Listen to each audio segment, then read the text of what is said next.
Well, are we about to see major UFO disclosure coming from the U.S. government? UFO researcher and documentarian James Fox has just spoken to a number of key witnesses who've seen and done remarkable things, not only with UFOs themselves, yes, alien craft and the reverse engineering of these craft, but also alien bodies, and they're ready to come forward and break their non-disclosure agreements and tell the world if Trump would simply sign their NDAs. Here's Eric Davis. Watch this. Where's the proof? We have alien spaceships in our possession. Mm-hmm. We have bodies. Where and why can't I get the specifics to verify those claims? If the President of the United States issued an executive order that absolves me of all of my TSSCI NDAs, NDAs are non-disclosure agreements. Those are the agreements we have to sign for every compartment in our SCI clearances. So if the President waives or absolves my obligation to those NDAs, and I get subpoenaed by Congress, somebody on Capitol Hill, some committee, either in the Senate or the House or the both, to reveal everything I know that I learned from my investigations, both unclassified and classified, into the legacy UAP, crash retrieval, and hardware reverse engineering and NHI programs, I would do so. I would do so. James Fox joins us now. His latest project is called Moment of Contact, New Revelations of Alien Encounters. I think what James is doing is groundbreaking and across many of his documentaries, and I'm thrilled. I'm thrilled that he's become part of our show here, and I love having James on. So, James, welcome back to the show. Great to see you, my friend. Thank you so much for having me on. I really appreciate it. I love your work, man, and I got to tell you, I got goosebumps when I saw that clip from your new movie, Moment of Contact, because here you have somebody saying, now the ball's not in my court anymore, right? Like, I've worked on these projects. I'm calling on President Trump to absolve me of these ridiculous NDAs, which I think are horrible to begin with, and let's tell everyone what I've been working on. And I think I got chills. Now imagine an event in the near, not so distant future where you have 10 more of him making a plea to President Trump, and then you have firsthand witnesses to crash retrievals. Think about that scenario. And is that about to happen? So, I mean, maybe you're letting the cat out of the bag a little bit. 10 more, just like Eric Davis? That could be. Yeah, there's big plans. This is not just another documentary coming out. This is a movement behind the documentary. And I think Age of Disclosure, Dan Farah, is going to really kick the doors open because it's got a much more mainstream appeal.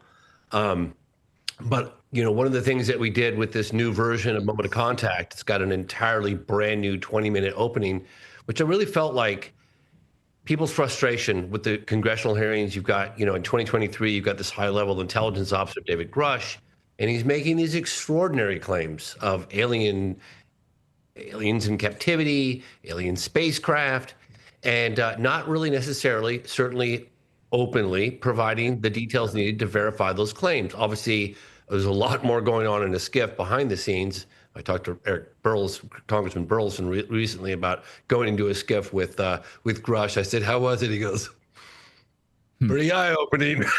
Yeah. So, you know, and now we have, for the first time in history, this has never happened before. I mean, I've made a lot of documentaries. We've got a neurosurgeon, not anonymous, revealing his identity publicly. He still works at the hospital, and he's claiming face-to-face contact with a live alien and communication for 4 minutes at Regional Hospital. And he's still the head neurosurgeon there today. So he hasn't been fired. We have a clip of that, I believe. This is part of your documentary. Here's the neurosurgeon, and it's subtitles. So, I'll just read the screen here. But here is that Brazilian doctor. Listen. Meu nome é Ítalo Venturelli, estudei em São Paulo, fiz neurologia, neurocirurgia, fiz mais de 5.000 cirurgias. Só queria deixar essa mensagem que eu realmente vi. No dia fui ver como se eu tivesse ido ver um paciente, e não era um paciente, realmente era um alien, claramente um alien. O crânio era em forma de gota, os olhos em forma de gota, eu fui ver um paciente achando que era um humano. E eu vi ali um ser maravilhoso de um mundo que eu não conheço. Me pergunto se estava sofrendo, ele não estava sofrendo, se ele estava entendendo, ele estava entendendo. Muito calmo, muito tranquilo, olhou para mim como se entendesse tudo o que eu estava pensando. Eu acho bacana conversar isso, explicar para as pessoas que existem muito mais coisas do que a gente imagina. Para mim foi muito importante ver, porque eu vi a imensidão que tem esse universo, né? Não somos só nós aqui, nesse mundo tão maravilhoso, mas deve existir muitos outros, e aquele ser que estava ali é prova disso. Your reaction when you were learning that from him?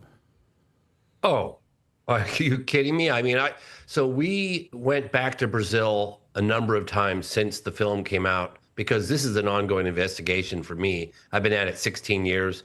My partner, Marco Leal's been at it 22 years. You know, the more we dig, the more we uncover.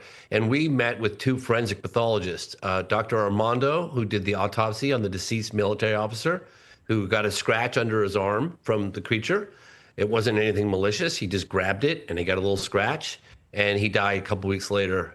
That bacteria had got into his bloodstream and killed him. He was 23 years old. And then the forensic pathologist who actually founded the company IPD that performed the tissue samples, studied the tissue samples from the deceased military officer, Dr. Giannini, just came forward for the first time on camera to participate in the film, saying in all the years they've been doing what they're doing, they've never seen a bacteria perform like this. It was an advanced bacteria, an evolved bacteria, never seen anything like it before, never seen anything like it since. They gave us a full detailed autopsy report with comments below, which we're in the process of having transcribed. And we'll be making those available to the public as well.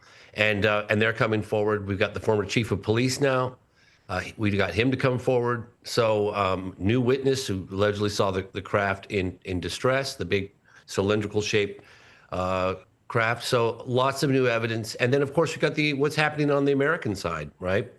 You've got all these claims of crash retrieval and aliens. I mean, it's pretty extraordinary claims. I understand that. I don't think that mainstream is quite able to process this. So I fused the two together. I took all the congressional hearings very quickly. I didn't get bogged down because I know people have had enough of that, but also talked to some people like Eric Davis, aerospace engineer, and people that were in the skiffs listening to and meeting with the first-hand witnesses, not second-hand, firsthand. Talked about that. What was that like? Then I go and explore a number of cases over the decades. And then we say, but the best, most well-documented modern case took place in 1996. And then we go to Virginia, Brazil, and now we've got the most compelling firsthand eyewitness testimony the world has ever seen, in my humble opinion. So with Eric Davis specifically, and a lot of people are wondering, you know, the technologies that we have access to. This has been my thing. It's like, yes, I want to see craft. I want to see proof of all of this. I want to, you know, certainly alien bodies. Everyone wants to see that. So we can all just shut up about, it's all fake. It's all fake. I want to see it. But the energy sources, you know, like we talk about gas prices, we talk about, you know, like our home heating for the winter, and we talk about travel, and, you know, see all these airlines that are being shut down because the government shut down right now. It's like, but I think maybe, I don't want to put words in your mouth, our government has access to this incredible technology, whether it's anti-gravity technology or otherwise, enable us to travel incredible distances in a short amount of time, but we don't have access to it. They do. And I would hope that that's maybe part of this movement. What do you think? Well, you know, it's one of the things I think we're going to learn more about in Age of Disclosure, Dan Farah's upcoming film. He worked with Lou Elizondo. I think it's extraordinary what he's managed to get done. All the high-level military and government officials talking about exactly that, the race to understand and reverse engineer this technology. Now, I'm obviously convinced that we have it. I think we could convince any jury at this point that there's a high level of certainty that we are in possession of it. As far as exactly from all the observations of UFOs around the world, they're clearly exhibiting a technology that's not running around on Jet A fuel. I think we can all agree on that. So if whoever can manage to harness this technology first, I mean, obviously, I hate to say this, but the military generally likes to weaponize things. So that's obviously a national security issue. But yeah, it's certainly not running around on Jet A fuel. It could replace. It could be amazing, and I think that's one of the things that they talk about in Age of Disclosure. But yeah, I'm convinced we have it. As far as how much progress we've made, I'm not sure. Finally, on the NDA question, I mean, how do you think that we're going to see any movement from the Trump administration, members of Congress, to make a move on that, to get rid of these NDAs so we can hear fully, transparently what they're working on? So that's as far as we can take it, right? We can provide on a silver platter to the current administration and say, here, we got all these witnesses. Here's crash retrieval witnesses. They're willing to testify to Senate, with translators, but we have all these people and the aerospace engineer and all the people at DOD and DIA, and they're all getting up and saying, look, provided you wave the magic wand and provide me immunity, I will testify to a bipartisan group of lawmakers under oath tomorrow and give you the details needed to verify these claims. And that's all we can do as citizens, right? Yeah. So I think the Trump administration might just go for it. I'm optimistic. Well, I'm optimistic. Tell me about the film. Where can people see it? And I can't wait. I'm very excited to watch your next film, Moment of Contact. Oh, thank you so much. So it'll be Amazon Prime, and we're waiting about a month till after Age of Disclosure comes. So it'll be landing probably on or around the 20th of December. And I will be, hopefully you can have me back on again and I can share all the appropriate links.